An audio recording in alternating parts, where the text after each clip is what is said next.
अच्छा, लोग कहते हैं ना लड़की लड़का एक समान। आपके घर बेटा बेटी हो गई ना, तो आप क्या बोलते हो? महाराज जी हमारी बेटी बेटा ही है। ये बेटी नहीं, ये बेटा है। सुनो, लड़की और लड़का, इन दोनों में कोई अंतर होता है क्या? होता है, और बहुत बड़ा अंतर होता है। आप लोग ना सत्य को स्वीकार नहीं करते। जो आप कहते हो ना हमारी बेटी बेटों से कम नहीं, आप गलत कहते हैं साहब। सच्चाई ये है कि बेटी की बराबरी धरती में बेटा कभी कर ही नहीं सकता। बेटी बड़ी है, बेटा छोटा है। समझो ना, बेटे के कंधे पर एक कुल की जिम्मेदारी है और बेटी के कंधे पर 2 कुल की जिम्मेदारी। तो जिम्मेदारी ज्यादा किस पर है? तो जिम्मेदारी ज्यादा किस पर होती है? बड़े पर, छोटे पर? बड़ा, इसलिए स्त्री बड़ी है, पुरुष से बड़ी है ना। इस धरती पर पहले स्त्री आई, इसलिए स्त्री बड़ी है। इसलिए बेटा और बेटी एक समान नहीं है, बेटी बेटे से बड़ी है। अब बड़ी को आप एक समान लाओ तो कैसे लाओगे? बेटा भाग्य से होता है और बेटी सौभाग्य से होती है। भाग्य मीन्स 1 भाग्य, सौभाग्य मीन्स 100 मतलब 100 भाग्य। सौभाग्य से बेटी होती है। हर बेटी के भाग्य में बाप होता है, पर हर बाप के भाग्य में बेटी नहीं होती। इसलिए बेटी का भाग्य बेटे के भाग्य से श्रेष्ठ है, बड़ी है। इसलिए हमारे भारत में बेटी को कन्या भोज में बुलाकर बेटी को मां मानकर उसकी पूजा अर्चना की जाती है। बेटी बड़ी है बेटों से, इसलिए बेटों से ज्यादा बेटियों का ख्याल रखा करो।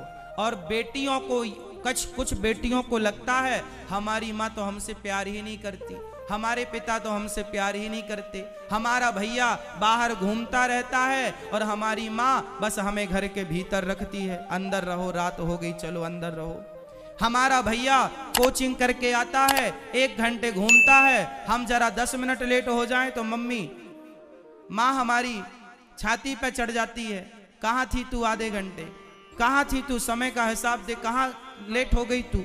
तो हमारी माँ ना हमसे प्यार नहीं करती, हमारा बाप हमसे प्यार नहीं करता। बड़ा पक्षपात करते हैं लड़का और लड़कियों में, ऐसा आरोप लड़कियां लगाती हैं अपने माँ बाप पर। कुछ लड़कियां माँ बाप पर ऐसा आरोप लगाती हैं। एक छोटा सा निवेदन ये है कि देखो, जो बेटा होता है ना वो सरिया होता है, जिससे घर बनता है तो सरिया बाहर पड़ा होता है, हाँ या ना? लेकिन हीरे की दुकान में जाओ तो हीरा बाहर नहीं पड़ा होता, हीरा अंदर होता है। अंदर भी एक लाल सी डिब्बी में और तिजोरी के अंदर भी।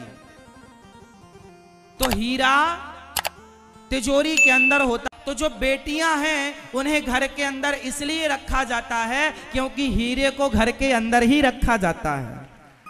बेटा बाहर है तो सरिया बाहर ही रखा जाएगा। तो बाहर बेटा तो सरिया की तरह है, इसमें जंग लगी हुई तो इसका मूल्य कम होगा। तो कितना कम होगा?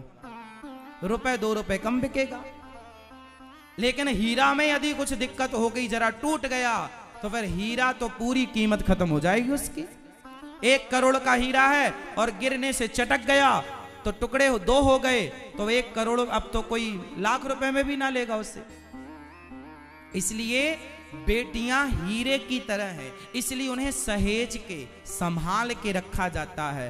बेटियों के कंधे पर 2 वंश की, 2 कुलों की जिम्मेदारी है, इसलिए बेटियां बड़ी हैं बेटों से। इसलिए हर लड़के को, हर पुरुष को बेटियों का, स्त्रियों का सम्मान करना चाहिए। क्योंकि जो लड़के, जो समाज स्त्रियों का सम्मान नहीं करती, वो लोग बहुत निर्दयी होते हैं और बहुत पीछे चले जाते हैं। स्त्रियों का सम्मान और गलतियां कहां हुई? आज समाज में बलात्कार क्यों होता है?